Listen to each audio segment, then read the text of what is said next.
నమస్తే, welcome to Telugu రాజ్యం. నేను మీరామ్. ఏపీ లిక్కర్ కేసుకి సంబంధించి ప్రధానంగా ఇందులో ఒక వీడియో సర్క్యులేట్ అయింది ఈ మధ్యకాలంలో. వెంకటేష్ నాయుడు అనే వ్యక్తి నోట్ల కట్టల లెక్కింపుకు సంబంధించి అయితే సిట్ ప్రాథమిక దర్యాప్తులో దీనికి సంబంధించి అనేక రకాల అంశాలు ఇంకా వెలుగులోకి వస్తున్నాయి. ఇందులో ప్రధానంగా అతను ఒక వైఎస్ఆర్సీపీ శ్రేణులతో మాత్రమే కాకుండా అటు కూటమిలో ఉన్న ఎంతోమంది నేతలతో మిత్రపక్షంగా ఉన్న ఫోటోలు ఈ మధ్యకాలంలో వైరల్ అవుతున్నాయి. అసలు ఎవరి వెంకటేష్ నాయుడు, అసలు ఎవరితో ఇతనికి సత్సంబంధాలు ఉన్నాయి, అసలు ఈ కేసు ఎలాంటి మలుపు తిరిగే అవకాశం ఉందనే అంశం గురించి మనతో మాట్లాడడానికి ప్రముఖ పొలిటికల్ అనలిస్ట్ కేఎస్ ప్రసాద్ గారు ఉన్నారు. ఆయనతో చర్చిద్దాం. సార్ నమస్తే. నమస్తే అండి. సార్ నిన్న కొత్త డెవలప్మెంట్స్ వచ్చేసారు ఆయనకి సంబంధించి, వెంకటేష్ నాయుడుకి సంబంధించి. సో ఆ డెవలప్మెంట్స్లో అసలు ఊహించినది ఏదైనా ఉందా? ఇందులో ఊహించింది utter nonsense and trash అండి. ఎప్పుడైతే మాచవరంలో పోలీసులు డిపాజిట్ చేశారు డబ్బులు అన్న దగ్గర నుంచి this some sort of goofing up nonsense he's taken place అన్నది ఈజీగా అర్థమవుతుంది. They want to goof up and they want to create some ruckus.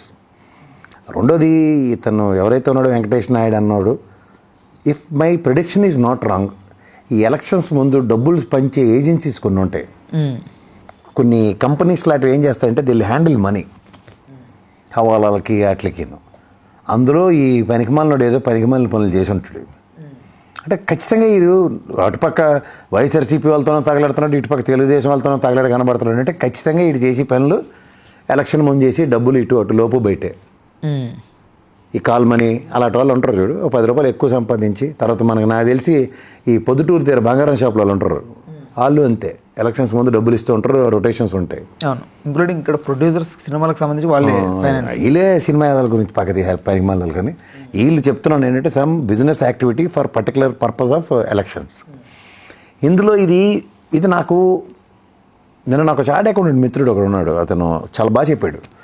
సరే భయ్, వీళ్ళు 11 కోట్లు బ్యాంక్లో డిపాజిట్ చేశారు, ఇదంతా నువ్వు మాడుతున్నావు చాలాసార్లు. ఎందుకంటే they have no right, police department they have డైరెక్ట్గా వెళ్ళి డిపాజిట్లు అవి చేయడానికి కుదరవు. They need to produce in the court and IT డిపార్ట్మెంట్కి ఎన్ఫోర్స్మెంట్ డైరెక్టర్కి ఇంట్రెస్ట్ చేస్తేనే కానీ వీళ్ళు డైరెక్ట్గా డిపాజిట్లు చేయడానికి వీళ్ళు డిస్కషన్స్ లేవు. Point 1.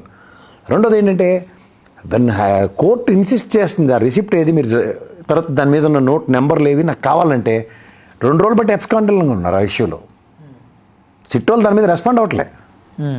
This is another controversy. Apart from that, మొన్న దొరికిన ఇంకో క్యాష్లో కట్టలు కడుతూ నిలబడుతున్న దగ్గర మీరు ఆ వీడియో కనుక్కుంటే వెనకాల నా దగ్గర నేను పంపిస్తా చూడండి. ఆ జేకే పేపర్స్ డబ్బాలు అక్కడే పక్కన రెడీగా ఉన్నాయి, బోత్ ఆర్ సేమ్. రెండోది, 12 పెట్టెల్లో 11 కోట్లు దొరికాయి అన్న దగ్గర నాకు తెలిసి ఒక జెరాక్స్ డబ్బా మీరు కాగితాలు చూడండి ఎప్పుడైనా A4 జెరాక్స్ పేపర్లది, దాంట్లో ₹1 కోటి సర్దొచ్చా? It's biggest question. అంటే 500 బండిలు ఎన్ని ఉంటాయి?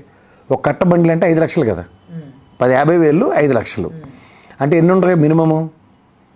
20 కట్టలు అయితేనే కానీ అవి ఉండవు. 20 కట్టలు దాంట్లో పడతాయా? జరగని పని. అంటే కౌంటింగ్ ఏదైతే చెప్తున్నారో that it self is wrong. ఎందుకంటే జగన్మోహన్ రెడ్డికి 11 నెంబర్ సీట్లు వచ్చాయి కాబట్టి 11 ఏడిపించడానికి పెద్దానికి వాడుతున్నారు కాబట్టి ఇదేం ర్యాగింగ్ కాదు కదా. It's all in the ACB court. SIT అధికారులు దాని మీద దర్యాప్తు చేస్తున్న ఏసీబీ కోర్టుకి what sort of answers they are giving, quite ridiculous.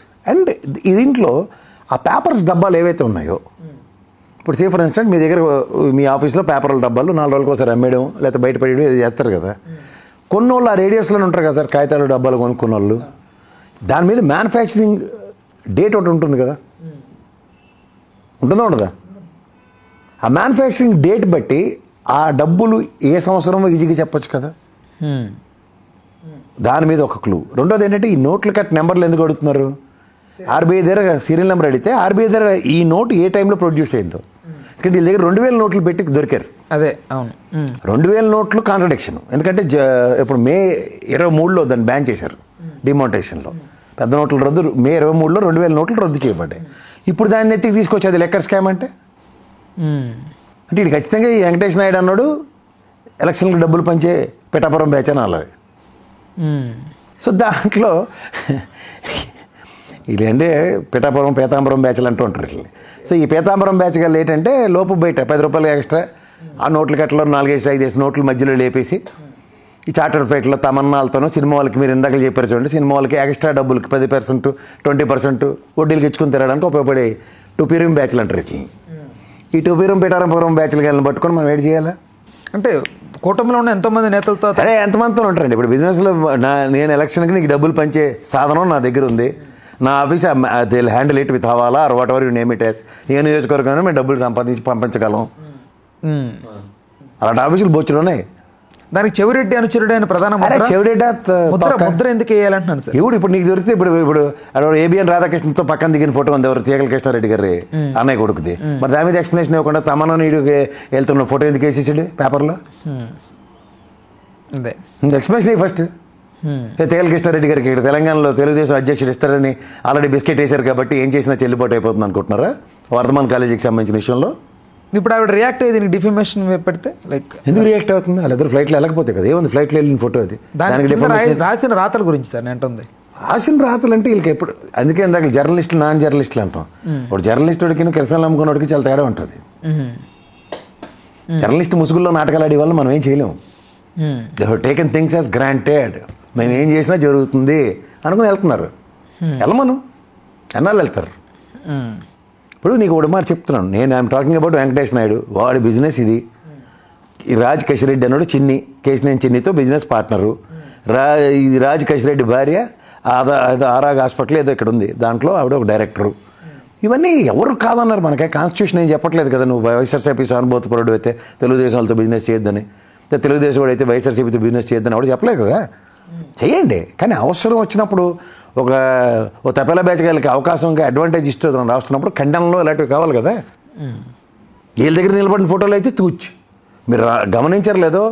ఈ వెంకటేష్ నాయుడు అనే వ్యక్తి పెమ్మసాని గారితోనూ, భరత్తోనూ, ఎవరు వైజాగ్ ఎంపీతో, అలాగే రామ్మోహన్ నాయుడు గారితో శ్రీకాకుళం ఎంపీ, అలాగే చంద్రబాబు నాయుడు గారితోనూ, లోకేష్తోనూ, బాలకృష్ణ గారితోనూ, ఆఖరికి మాజీ రాష్ట్రపతి ఉపరాష్ట్రపతి వెంకయ్యనాయుడు గారితో కూడా ఫోటోలు ఉన్నాయి. ఎవరినేమంటారు మీరు? దాంట్లో ఏమని మాట్లాడతారు దాని మీద? ఆఖరికి రామారావు గారు పెద్ద బొమ్మ ఉంది వెనకాతలు, దాని ముందు కూర్చుని ఫోటో ఉంది. ఇది అక్కడ బనగానపల్లి ఎమ్మెల్యే గారు ఫరూక్ గారు, నంద్యాల ఎమ్మెల్యే ఫరూక్ గారు, వీళ్ళిద్దరితో ఉన్నాయి. అదే ఎన్ని వాళ్ళు ఏడు చేసుకోవాలి ఆ ఫోటోలు అన్నీ పెట్టుకుని. అంటే ఒకవేళ ఏదైనా పెళ్ళికి వెళ్ళి ఫోటో దిగినా కూడా ఏదైనా అవునండి సార్. సార్ అదే ఇప్పుడు నీకు నాకు సత్సంబంధాలు ఉంటే కదా నేను ఎవరినైనా సరే నేను పెళ్ళికి పిలుస్తాను. దాంట్లో పార్టీలే ఉంది. నేను చెప్తున్నా ఫోటోలు పట్టుకుని మనవాడి చెప్తాను. దాంతో అథెంటిక్ ఇన్ఫర్మేషన్ లేకుండా జరుగుతున్న డ్యామేజ్ ఏమంటారు దానికి సంబంధించి పార్టీల పరంగా? ఇప్పుడు పార్టీల పరంగా నేను అంటుంది అది కాదండి. ఇవాళ లెక్కర్ స్కామ్లో డబ్బులు పట్టుకున్నాం అన్నారు. ఏడ పట్టుకుంటా తుంటి కొడితే పొలరాలి అని చెప్పి అక్కడ తెలంగాణలో పట్టుకుంది ఏంటి, వర్ధమాన్ కాలేజీకి సంబంధించిన డబ్బులు ఏంటి, వాళ్ళ ఫామ్ హౌస్లో దొరకడం పెట్టి అవి తీసుకొచ్చి లెక్కర్ స్కామ్ ఏపీ లెక్కర్ స్కామ్కి తలకి పెట్టడం ఏంటి. ఇప్పుడు పట్టుకున్న డబ్బులు ఏమైనా ప్రాపర్ ఛానల్ చేశారో దాన్ని ఛానలైజ్ చేయకుండా దాన్ని తీసుకెళ్ళి మాచవరం ఎస్బీఐలో డిపాజిట్ చేస్తూ ఉంటున్నారు. ఇవన్నీ కాంట్రడిక్షన్సే కదా. నీకు ఎప్పుడైనా when you're doing certain things ట్రాన్స్పరెంట్గా చేయి. ఎవడు కాదన్నాడు? Say for instant enquiry liquor scam జరిగిందని ఎంక్వైరీ జరుగుతుంది, సిట్ వేసాం దాని మీద. అంటే ఇప్పుడు సిట్ ఫైండింగ్స్ రోజుకు ఒక 10-20 పట్టుకుని వచ్చి లాస్ట్కి ఈ బేసిస్లో రాజ్ కశిరెడ్డిని అరెస్ట్ చేస్తున్నాం, ఈ బేసిస్లో గోవిందప్పని అరెస్ట్ చేస్తున్నాం, ఈ బేసిస్లో మిథున్ రెడ్డిని అరెస్ట్ చేస్తున్నాం. ఇవేవి చెప్పకుండా నీకు సర్ప్రైజింగ్ ఎలిమెంట్ రేపు 12కి ఈ బెయిల్ పిటిషన్లు అన్నీ పోస్ట్పోన్ అయ్యి ఉన్నాయి దాని మీద ఫైనల్ వెరిడిక్ట్ ఇవ్వడానికి. ఈ రోజు దాకా కస్టడీకి అడగలేదండి సిట్ వాళ్ళు. మిథున్ రెడ్డిని కస్టడీకి అడగలేదు. ఎందుకు అడగలేదంటారు? విషయం ఏమని అడుగుతారు? ఇప్పుడు నీ దగ్గర సబ్జెక్ట్ ఉంటేనే కదా తీసుకొచ్చి కస్టడీకి పిలుచుకొని ఎంక్వైరీ చేయడానికి. సబ్జెక్ట్ లేకుండా ఓ లెబోరస్ ఎంక్వైరీ తర్వాత తీసుకెళ్ళి జైల్లో పెట్టారు ఆయన్ని. ఏది రిమాండ్ ఇచ్చి ఆ రిమాండ్ తర్వాత కస్టడీకి అడిగి దాంట్లో పూర్వపరాలు ఎక్కువ రాజ్ కశిరెడ్డి గారి దొరికిన 11 కోట్లు, అది లీడ్ దగ్గర దొరికిన 35 కోట్లు, సీజ్ చేసిన 64 కోట్ల గోల్డ్, వీళ్ళు ఎన్ని కథలు చెప్పారు దానికి? కోట్ల గోల్డ్ కొన్నారు.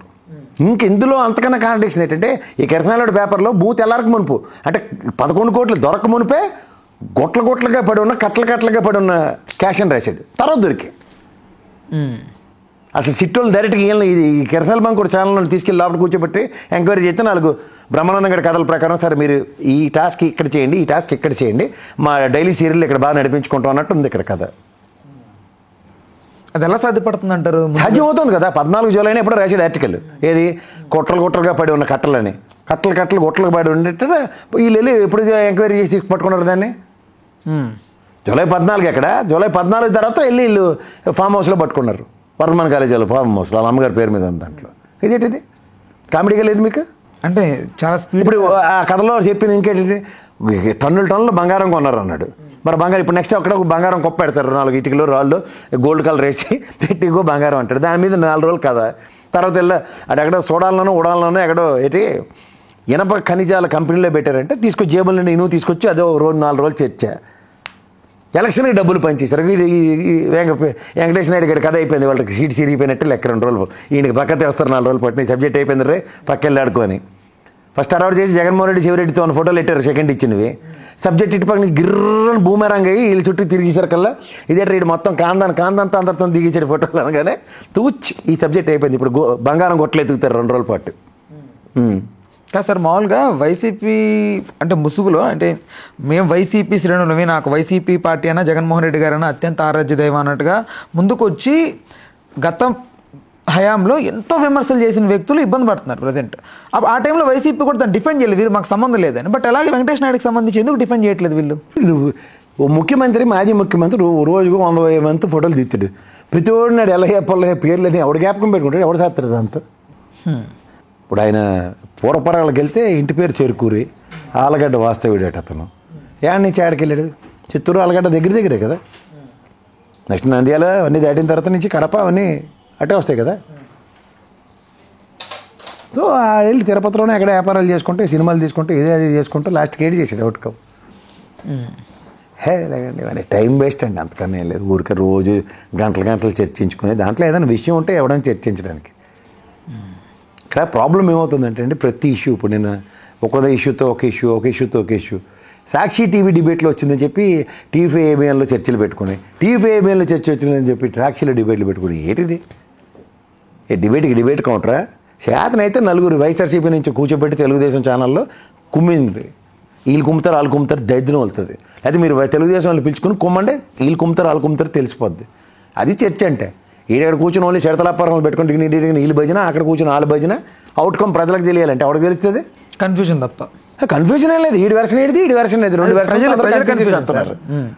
ఈ మధ్యలో సిట్టోడు వచ్చి మాత్రం బయటకు కూడా చెప్పడు. ఓడు వచ్చి ఈరోజు వెంకటేష్ నాయుడు అట, ఫోటోలట, డబ్బులట. ఇది అంతులేని కాదు, జయప్రద స్టోరీలాగా ఉంది. దానికి పెళ్ళి సినిమా అయితే పెళ్ళి కూడా అవ్వదు, అలాగే ఈ దీంట్లో కూడా ఎప్పటికీ తేలదు. అంటే సుపరిపాలన చూసేది ఇప్పుడు ప్రజలు, సుపరిపాలన ప్రజలకి ముందు పైన హెడ్డింగ్ ఎట్టదు మంచి ప్రభుత్వం రాశారు కాబట్టి అది చదువుకుంటే సరిపోదు మంచి ప్రభుత్వం అని. ఇది చంద్రబాబు నాయుడు గారి అడ్మినిస్ట్రేషన్ అని మాత్రం నేను నమ్మట్లేదు. ఆయన స్థాయికి, ఆయనకున్న పరిపక్వతకి, ఆయనకున్న అనుభవానికి ఇలాంటి దిక్కుమాల అడ్మినిస్ట్రేషన్ చేస్తాడంటే నేను చచ్చినా ఒప్పుకోను. This is somebody else, I don't know who that else is. అంతకనే లేదు. Thank you. హలో, తెలుగు రాజ్యం ఛానల్ చూస్తున్నారా? సామాజిక రాజకీయ జీవన చిత్రణే తెలుగు రాజ్యం. అతిశయోక్తులు అసత్యాలు ఉండవు. రాజకీయ కోణం కాదు, ప్రజా కోణమే కొలబద్ద. తెలుగు రాజ్యం వీక్షణ మీ ఉత్తమ అభిరుచికి నిదర్శనం.